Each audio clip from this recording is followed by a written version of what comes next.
Sizilien, ganz im Süden Italiens gelegen, ist die größte Insel im Mittelmeer. Hier kommen nicht nur Archäologie- und Naturliebhaber auf ihre Kosten, sondern auch Gourmets. Heute steht den ganzen Tag Ortygia an, die Altstadt von Syrakus. Hier herrscht ein quirliges, buntes Treiben, natürlich chaotischer Verkehr, wunderbar restaurierte barocke Gebäude, Wetteifern mit verfallenen Bauwerken. Zu finden sind ein Dom, Kirchen, Kastell, zahlreiche Läden mit Kunst und Krempel sowie viele Restaurants und Cafés.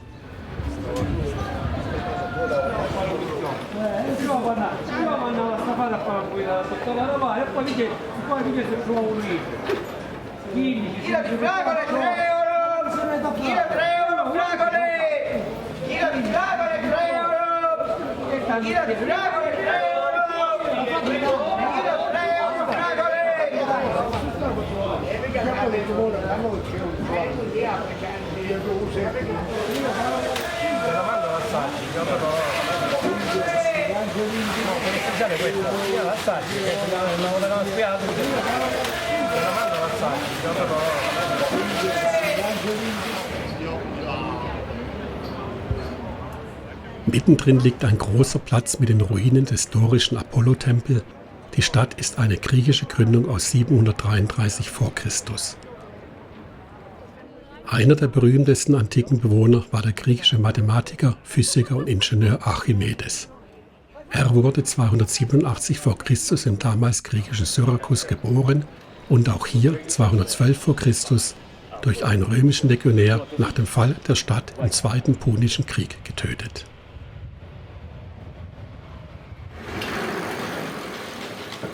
Ist man ein paar Meter vom quirligen Zentrum und dem Markt weg, wird es ruhiger. Abseits der größeren Plätze herrscht sizilianische Enge. Schmale Gassen trennen die mehrstöckigen Gebäude. Die Insel ist rund 1 Kilometer lang und 500 Meter breit. Mit dem Festland verbunden hat man sie durch 2 Brücken. Am Inselende lohnt ein Besuch des von Friedrich II. Um 1239 erbaute Castello Maniace. 1704 explodiert in der Festung eine Pulverkammer, die große Teile des Kastellinneren zerstörte. Äußerlich ist die Festung jedoch fast unverändert geblieben. Seit 2004 kann sie nach einer Renovierung wieder besichtigt werden, da man mittlerweile ein militärisches Sperrgebiet im Bereich des Hafens von Syrakus aufgehoben hat.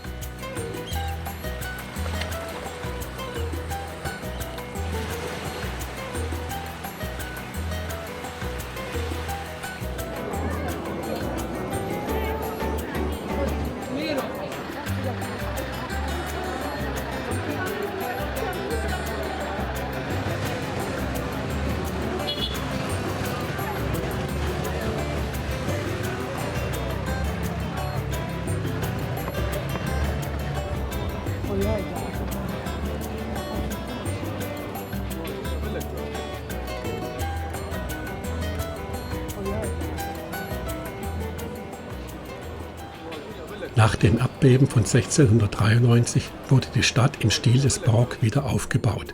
Zahlreiche prunkvolle Gebäude erinnern daran. Besichtigt man den Dom, sieht man auch hier die Reste der Antike. Er ist auf dem Fundament des Athena-Tempels erbaut. Die dorischen Säulen aus dem 5. Jahrhundert v. Chr. Hat man gleich mit in die Kathedrale integriert.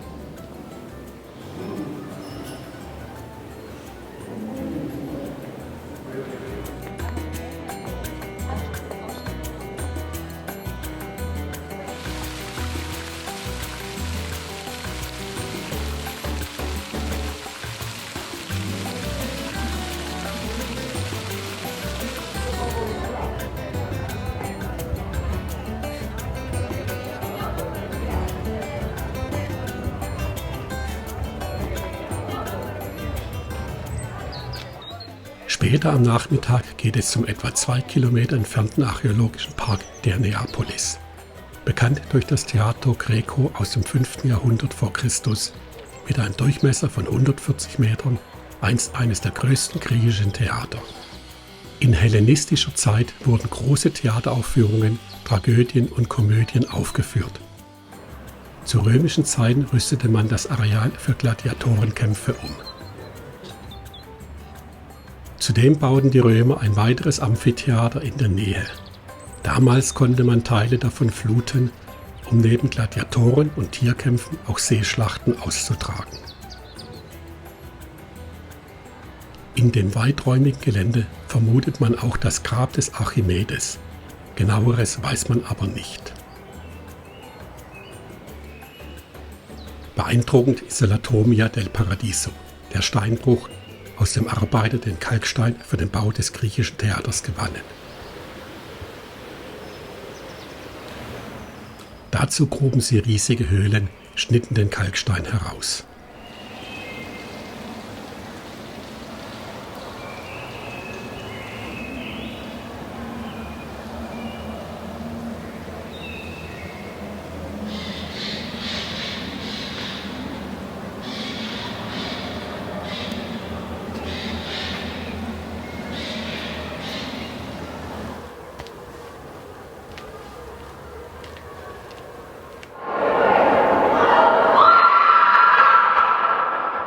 Eine der Höhlen heißt das Ohr des Dionysios, etwa 65 Meter lang und 23 Meter hoch. Aufgrund der Form der Grotte eines Gehörganges wirkt sie wie ein Verstärker.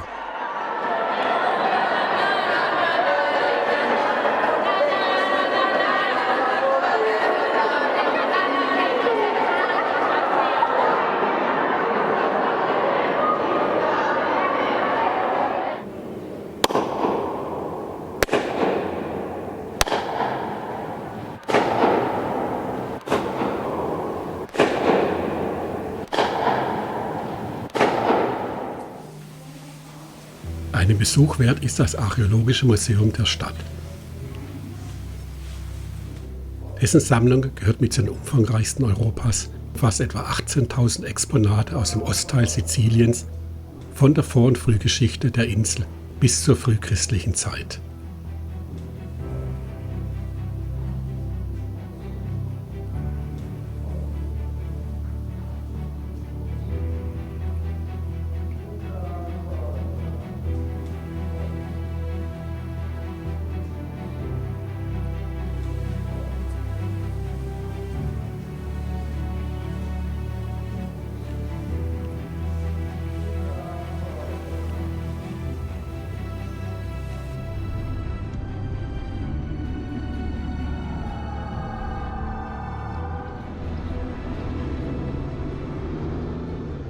Heute machen wir uns auf ins Landesinnere, abseits der touristischen Routen. Die Fahrt geht durch schöne hügelige Landschaften mit vielen Oliven- und Zitrushainen, über kurvenreiche Straßen und durch einige Ortschaften. Das Ziel ist Pantalica, eine Nekropole aus der Bronzezeit in der Schlucht des Anapo, Weltkulturerbe der UNESCO.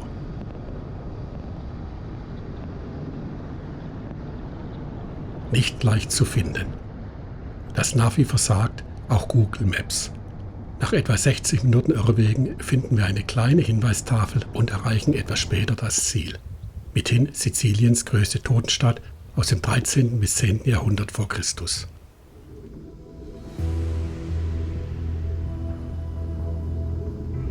Wir sind nahezu die einzigen hier. Eine wunderbare bergige Gegend mit einer tiefen Schlucht. Ideal zum Wandern.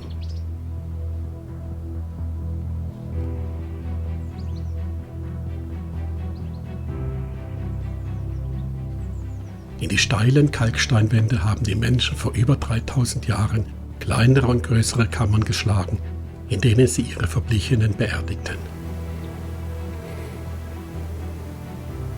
In vielen der Kammern fanden sich Siedlungsreste und Grabbeigaben wie Waffen, Keramiken und Haushaltsgegenstände, sowie natürlich die Skelette der prägriechischen Säkuler, die vor etwa 1250 bis zum 8. Jahrhundert vor Christus hier lebten.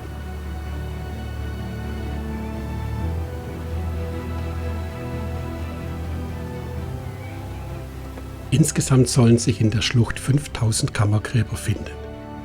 Von der Stadt, die es hier einst gab, ist kaum mehr etwas übrig.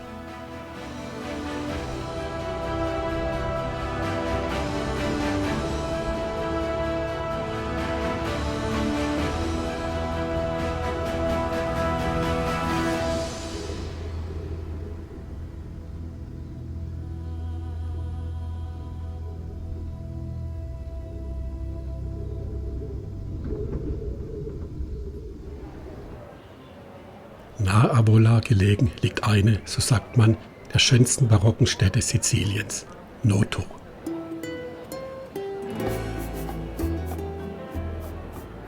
Das Erdbeben 1693 zerstörte das alte Noto komplett. Also plante man die Stadt neu und baute sie 14 Kilometer vom ursprünglichen Standort entfernt wieder auf.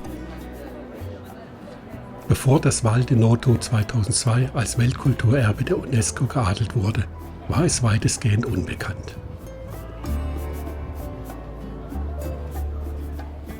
Entlang der Hauptachse, dem Corso Vittorio Emanuele, finden sich neben zahlreichen prachtvollen Gebäuden wie Kirchen, dem Dom, alten Palästen und städtischen Bauwerken natürlich viele Läden und Restaurants, davon einige mit regionalen Delikatessen.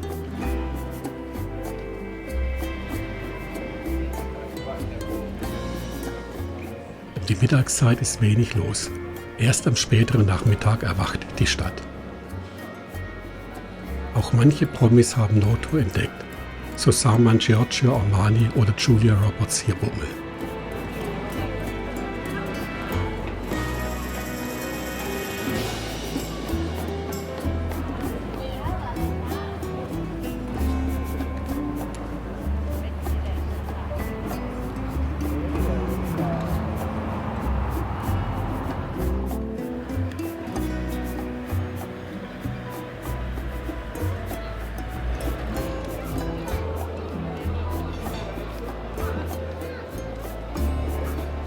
An kulinarischen Köstlichkeiten gibt es keinen Mangel.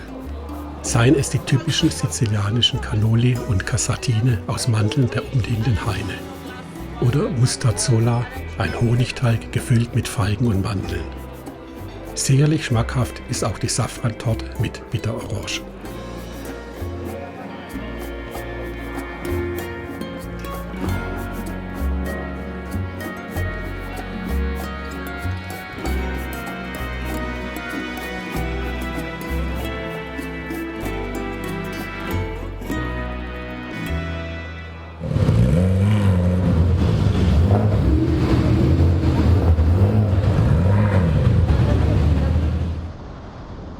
Wir sind auf dem Weg zu einem weiteren Höhepunkt der Mittelmeerinsel, dem Gebiet des Ätna. Etwa 130 Kilometer sind es bis zu unserem nächsten Domizil, der Villa Dorata, an der Flanke des Vulkans in 1600 Meter Höhe gelegen. 4 Tage werden wir bleiben, um die Region des Ätna zu erkunden. Mithin ist der Ätna der zweitaktivste Vulkan Europas, gleich nach dem Stromboli.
Ich stehe hier am Ätna. Es ist der Vulkan, der nicht tötet, denn er gilt als gutmütiger Vulkan, als Mutter Erde. Er kündigt seine Ausbrüche so rechtzeitig an, dass sich die Menschen meistens in Sicherheit bringen können. Das Magma ist sehr dünnflüssig, sie ist basaltisch, Gase können sich hier nicht so speichern, deswegen baut sich kein hoher Druck auf, wie etwa beim Vesuv oder Mount St. Helens, die explodieren. Seine Eruptionen ergießen sehr viel Lava, die auch manche Städte und Dörfer zerstören, so Anfang 2000 erst ein Skigebiet, das man 3 Jahre später wieder aufbaute. Ganz so sicher scheint man sich über die Friedfertigkeit des Vulkans jedoch nicht mehr zu sein. So stellte man fest, dass der Ätna 122 v. Chr. Sehr wohl einen explosiven Ausbruch produzierte. Man befürchtet aufgrund einiger Vorkommnisse in jüngerer Zeit, dass der Berg seinen Charakter ändern könnte. Der Ätna gilt als der am besten überwachte und untersuchte Vulkan weltweit. Der Vulkan ist etwa 3250 Meter hoch. Er ändert aber permanent seine Höhe durch Ausbrüche, Eruptionen. Er wird mal größer, mal kleiner. In entsprechenden Phasen kann er sich auch mal um 100 Meter erhöhen. Er dehnt sich quasi aus, bis er wieder in sich zusammensackt. Auf etwa 1900 Meter Höhe liegt eine in den 1930er Jahren erbaute Hütte, die Rifugio Sapienza. Heute finden sich hier Souvenirläden, große Parkplätze und auch die Talstation Fuiniva del Etna. Von hier aus geht es mit der Seilbahn auf etwa 2500 Meter Höhe, vorausgesetzt, der Wind weht nicht zu kräftig und der Ätna ist nicht aktiv.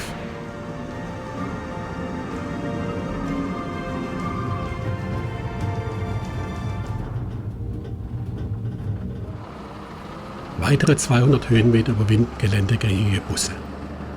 Ab hier sind nur geführte Wanderungen erlaubt. Bei den Ausbrüchen von 2001 und 2002 wurde die Seilbahn komplett zerstört.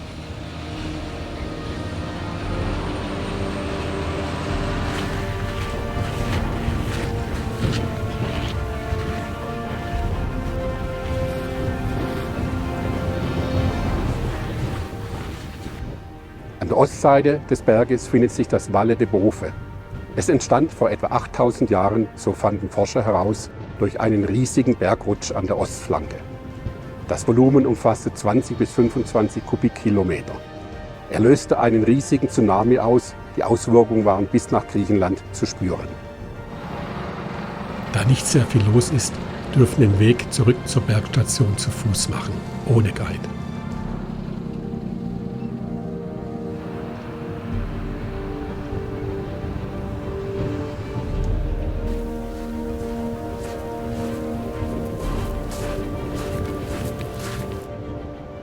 In der griechischen Mythologie galt der Ätna als ein Wohnsitz von Hephaistos, dem Gott des Feuers und der Schmiedekunst.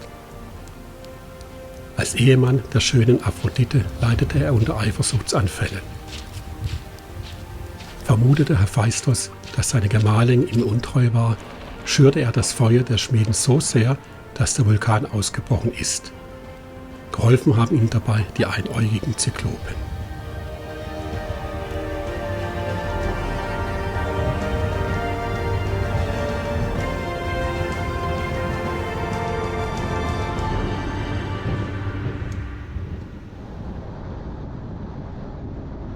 In der Frühe geht es am kommenden Tag zu einem Treffpunkt. Wir haben uns für einen halben Tag einer Jeep-Tour angeschlossen. Über Nacht ist etwas Schnee gefallen.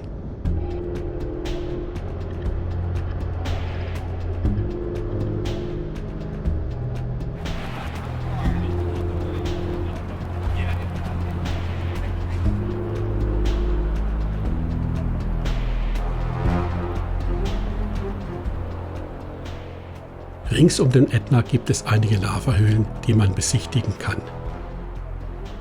Wir besuchen die Grotta di Ladroni, eine Räubergrotte. Sie hat einer vierköpfigen Räuberbande im 18. Jahrhundert als Unterschlupf gedient. Allerdings sollen sie trotz des guten Verstecks nicht allzu erfolgreich gewesen sein, wie man sich in den Dörfern um den Vulkan herum erzählt. Erfolgreicher verlief die Produktion von Eis in diesen Höhlen.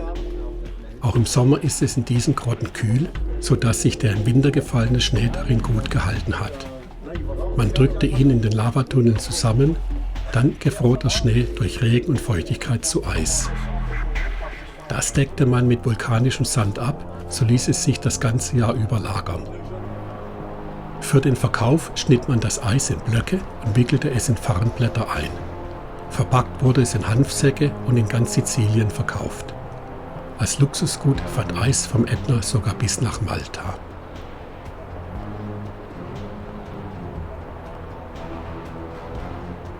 Eine Wanderung führt uns zu einigen Nebenkratern des Ätna. Auf dem Weg sieht man immer wieder ältere Lavabomben, die der Vulkan herausschleuderte. Von den Nebenkratern gibt es um die 400. Sucht sich das heraufdrückende Magma doch immer den Weg des geringsten Widerstandes. Deswegen erfolgen die Eruptionen meist an den Flanken. Die meisten liegen in Höhen um 700 bis 2500 Meter mit einer Häufung um 1800 Meter. Manchmal reißt die Bergflanke auf eine Länge von mehreren Kilometern auf, meist sind es einige hundert Meter.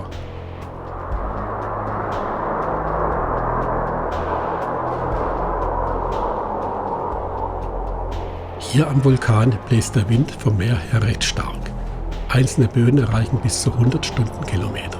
Das entspricht Windstärke 10, einem orkanartigen Sturm, der auch Bäume entwurzeln kann. Die einzelnen Kiefern hier scheinen sich daran gewöhnt zu haben.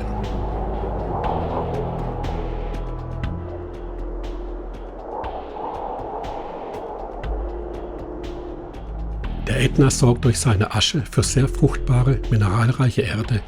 Gleichzeitig wirkt der poröse Boden wie ein Schwamm, der sehr viel Wasser bindet. Selbst wenn es viele Wochen nicht geregnet hat, ist der Boden wenige Zentimeter unter der Oberfläche feucht. Ideal für das Pflanzenwachstum. So kann man hier 5-mal im Jahr Zitronen ernten, ansonsten nur 2-mal.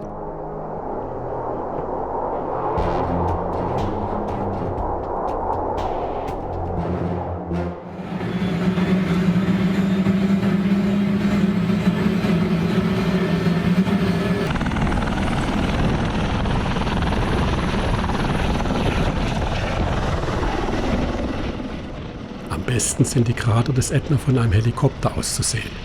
Er steigt auf etwa 3500 Meter Höhe und umkreist die 4 schneebedeckten Hauptkrater des Ätna mehrere Male. Lassen wir die Aufnahmen sprechen.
Taormina.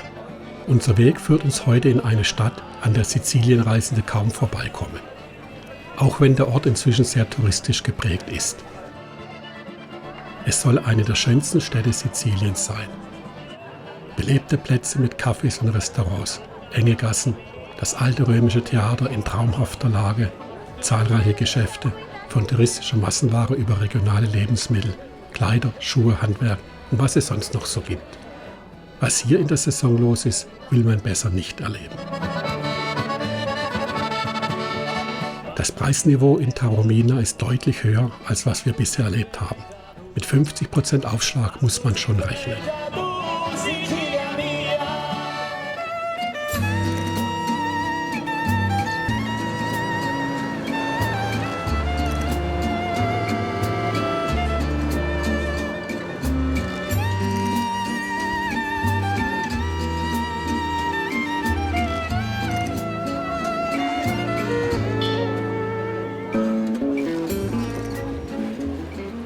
Die Stadt mit etwa 11.000 Einwohnern zählt zu den ältesten Siedlungsgebieten auf Sizilien. Gegründet um 1300 v. Chr. von den Siculanern, stand sie ab 358 v. Chr. unter griechischer und später unter römischer Herrschaft. Das macht neben der Lage auch den Charme von Taormina aus. zeugen von dieser Zeit durch antike Bauwerke wie das Teatro Greco, das Taormina weltweit bekannt gemacht hat. 5400 Besucher passen hinein. Noch heute finden Vorführungen statt. Schon Johann Wolfgang von Goethe besuchte die Stadt 1787. Im 19. Jahrhundert war Taormina Ziel europäischer Adeliger. Im 20. Jahrhundert fanden sich Filmstars wie Greta Garbo, Cary Grant und Elizabeth Taylor hier ein und suchten Ruhe und Entspannung. Wäre heute schwierig. Der Blick vom Theater aus in die Umgebung ist schon wunderbar. Seien es die schneebedeckten Krater des Ätna oder der Golf von Giardini Naxos. Die Griechen und Römer wussten, wo sie bauen.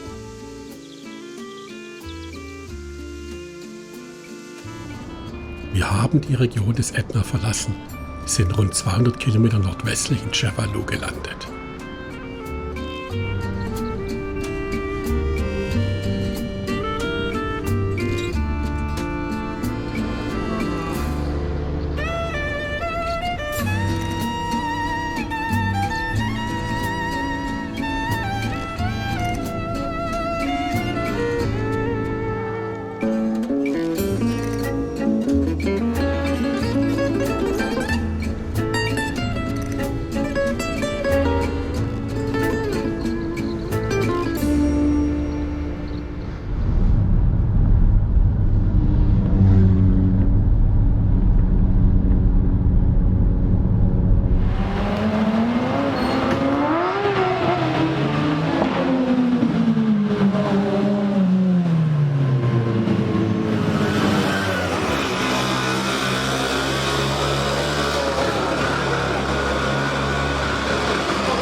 Das Küstenstädtchen Cefalù mit seinen 14.000 Einwohnern liegt am Fuß des 270 Meter hohen Rocca di Cefalù, zeichnet sich durch eine schöne Altstadt und seinen Sandstrand aus.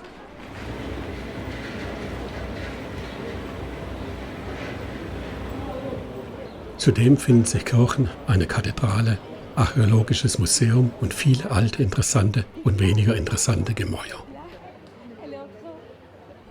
Unser Domizil liegt am Rand der Altstadt etwas erhöht. So kann man alles zu Fuß machen.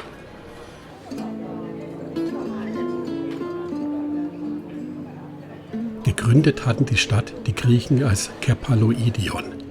Hier lebt man vor allem von Tourismus und Dienstleistungen. Eine Rolle spielen zudem Landwirtschaft und die Fischerei. In der Altstadt finden sich zahlreiche Restaurants, Bars, die unvermeidbaren Souvenirshops mit den immer gleichen Waren, aber auch Läden mit schöner italienischer Handarbeit und Produkten aus der Region. So lohnt ein Bummel durch die Stadt, zumal es derzeit noch nicht allzu voll ist.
Natürlich sollte man auch die 270 Höhenmeter auf den Rocca di Cefalù, den Hausberg, in Angriff nehmen. Schon der Weg mit den Ausblicken auf die Stadt lohnt.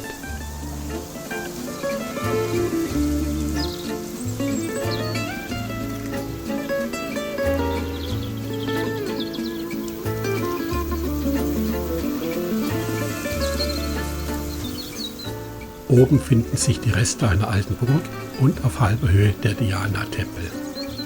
Zudem ist es ein schöner Spaziergang. Am besten man macht ihn früh morgens und nicht in der Mittagszeit.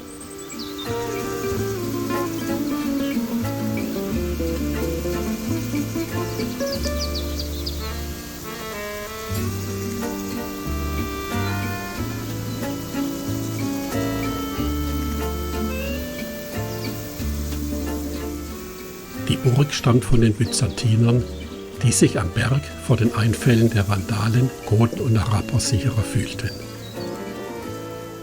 Vermutet wird, dass hier schon etwas zu griechischen Zeiten stand. Irgendwann baute man den ganzen Berg aus mit mehreren Bastionen und bewährten Begrenzungsmauern. Auch ein Schloss soll sich hier oben einst befunden haben. Was aber alles nicht half. Erst eroberten die Araber Burg und Stadt, dann die Normannen.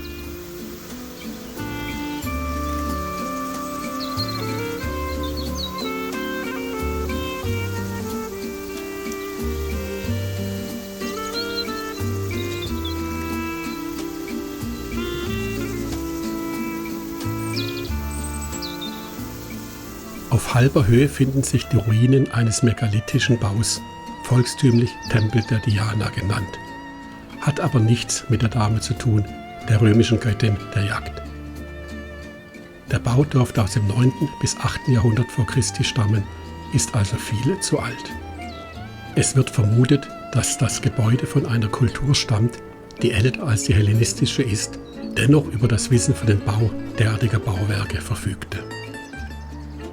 Vielleicht ist es kein Zufall, dass ein sehr seltenes Artefakt aus grünem Diorit auf dem Gelände gefunden wurde. Dieser Fund soll aus der Zeit des Pharaos Amenophis IV., genannt Echnaton, stammen, also aus dem 14. Jahrhundert vor Christus.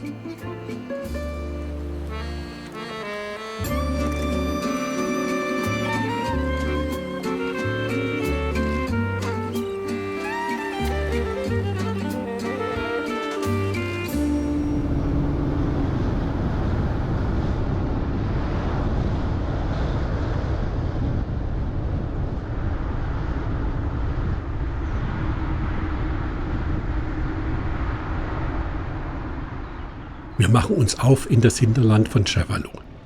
Unser Ziel ist der Ort Castelbuono und die gleichnamige Wehrburg der sizilianischen Adelsfamilie der Ventimiglia.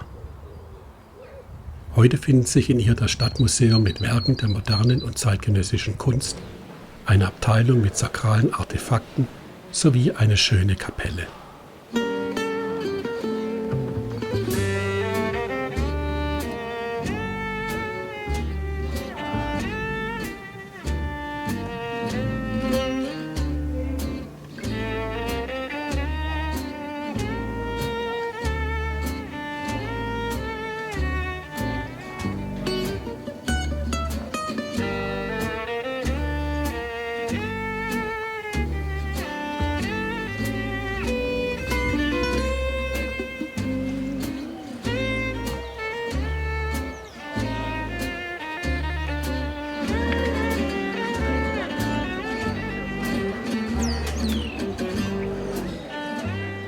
Einen Besuch lohnt die Altstadt. Heute am Sonntag ist richtig was los. Man macht sich schick, ist mit Kind und Kegel in der Stadt. Auch viele Läden haben geöffnet.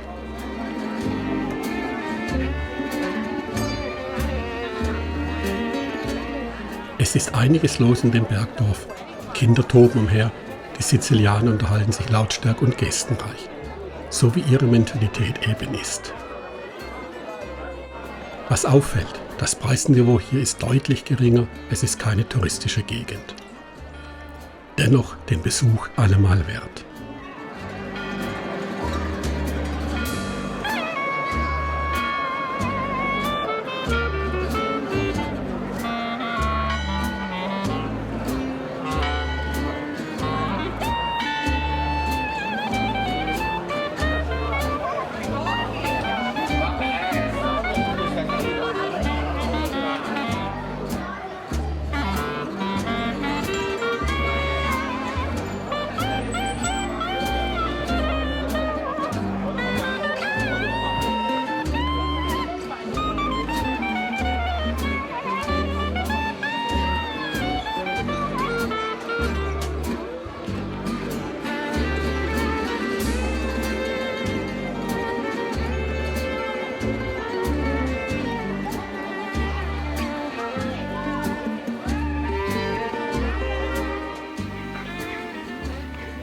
Seit 2007 setzt man in Castelbuono bei der Müllabfuhr in der Innenstadt auf Esel statt Lastwagen.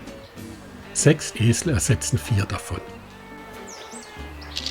In der Piazza wartet dann ein kleiner LKW auf die vollen Körbe.